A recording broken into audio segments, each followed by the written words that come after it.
Hi అండి, అందరికీ నమస్తే. Welcome to our channel. It's me Naga.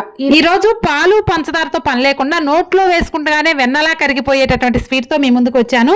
మనం ఏ పప్పులైనా సరే, అంటే మినపప్పు కానీ, కందిపప్పు కానీ, పెసరపప్పు కానీ, అవి వండుకుంటేనే కానీ తినలేం. కానీ ఈ పుట్నాల పప్పుని డైరెక్ట్ గా తినేయచ్చు. అంత టేస్టీకరమైనటువంటి పుట్నాల పప్పుతోటి మంచి స్వీట్ ని తయారు చేసుకుందాం.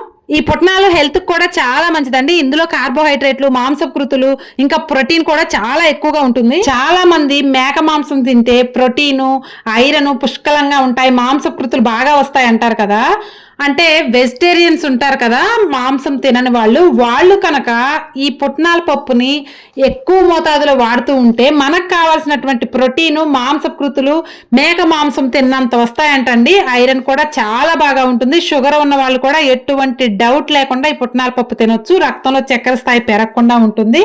తక్కువ ఖర్చులో ఎక్కువ ప్రోటీన్ వచ్చే ఆహారం ఏదైనా ఉంది అంటే అది ఈ పుట్నాల పప్పే. ఈ పుట్నాల పప్పుతో చాలా జ్యూసీగా స్మూత్ గా 5 minutes లో అయిపోయేటటువంటి ఈ పుట్నాల పప్పు హల్వాని ఎలా చేయాలో చూద్దాం. చాలా జ్యూసీగా ఉంది కదా, చూస్తుంటేనే నోళ్ళు ఊరిపోతుంది. ఇంకెందుకు ఆలస్యం, ప్రాసెస్ లోకి అయితే వెళ్ళిపోదాం.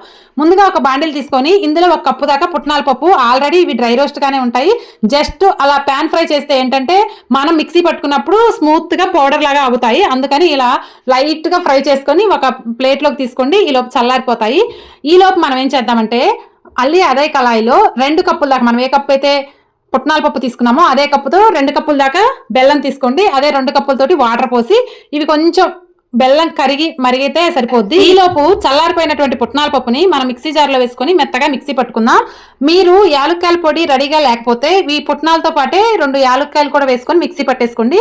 మెత్తగా ఫైన్ గా పౌడర్ లాగా చేసుకోండి. ఇది చాలా బాగుంటుంది. ఇప్పుడు తర్వాత మనం ఏం చేయాలంటే ఇలా మనం మిక్సీ పట్టుకున్నటువంటి పుట్నాల పప్పుని కొంచెం ప్యాన్ లో నెయ్యి వేసుకొని ఆ నెయ్యిలో ఈ పుట్నాల పప్పుని ఫ్రై చేసుకుంటే మంచి టేస్ట్. ఇలా నెయ్యిలో పుట్నాల పప్పును వేసుకొని లైట్ గా స్టవ్ సిమ్ లో పెట్టుకొని వేయించుకోండి.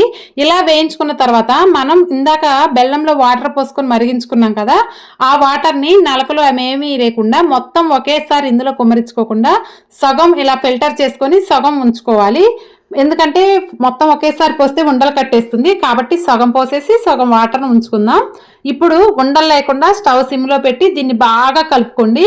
అప్పుడు మనకి ఇలా కలుపుతూ ఉంటే ప్యాన్ నుంచి కూడా సపరేట్ అయ్యేలాగా వస్తుంది కదా. ఇప్పుడు ఈ థిక్నెస్ వచ్చిన తర్వాత ఇందులో మనం ఇందాక మిగిల్చినటువంటి ఆ బెల్లం వాటర్ను కూడా ఇందులో పోసేసుకుందాం. చూసారు కదా, ఇలా పోసేసుకొని మళ్ళీ ఒకసారి మొత్తం కలపండి. మళ్ళీ అలా కలుపుతుంటేనే దగ్గర పడిపోతుంది.